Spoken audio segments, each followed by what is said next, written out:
The sound of fabric tearing was sharper than a scream. I looked up from fixing my daughter's hair to see my sister-in-law standing in the doorway, holding the shreds of satin like a trophy. Her smirk was slow, venomous. "Now my girls will win, for sure," she said. For a second, I froze. Not because I didn't know what to say, words came easy to me, but because I didn't want to waste them.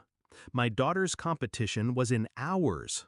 Months of practice, late nights, bleeding feet, all hanging by a thread that had just been ripped apart.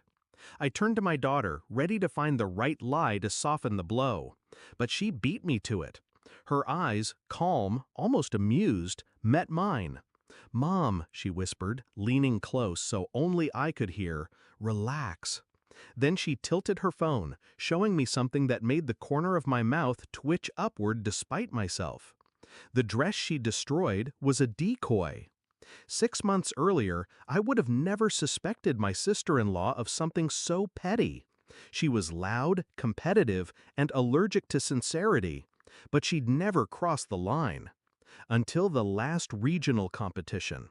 That night, her daughters accidentally stepped on my girl's shoe just before going on stage. A broken strap, a stumble during the routine, a drop in the rankings. When I confronted her afterward, she shrugged. "Accidents happen," she said, sipping champagne like she'd just hosted a charity gala instead of sabotaging a teenager. It wasn't just cruelty, it was calculation. She needed her daughters to win, not because they deserved it, but because she needed to be the mother of winners. That's when I knew the next time she wouldn't settle for a broken strap. She'd aim bigger. So we prepared.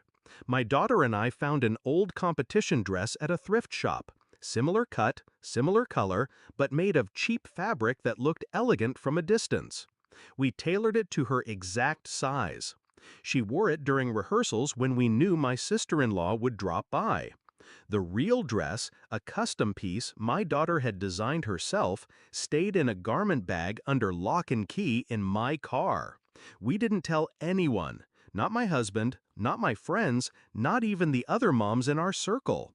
The fewer people who knew, the cleaner the game.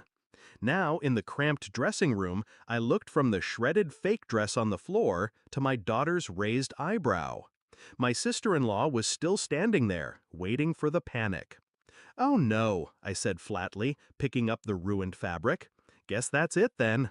Her smile widened, teeth bared like she'd just landed the final blow. "Such a shame," she said. "Maybe next year." She sauntered out, heels clicking, already picturing her daughters holding trophies. I gave her 10 minutes, enough time to let her confidence solidify into arrogance. Then my daughter slipped into the real dress. Deep emerald silk, every stitch flawless, rhinestones catching the light like sparks.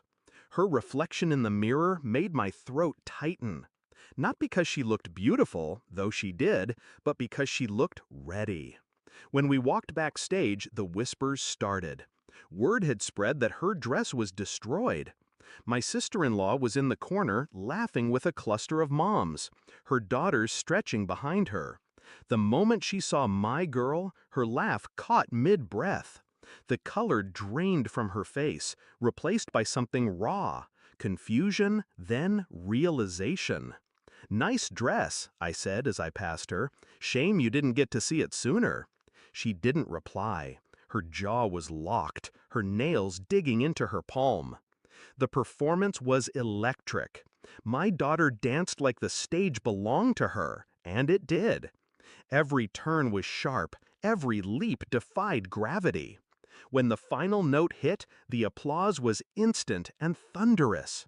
Her score shattered the previous record. First place wasn't even a question, it was a statement. Meanwhile, my sister-in-law's daughters danced well. But well doesn't win when brilliance walks on stage right before you. At the award ceremony, my daughter stood center stage, gold medal glinting under the lights. My sister-in-law's girls flanked her, second and third place.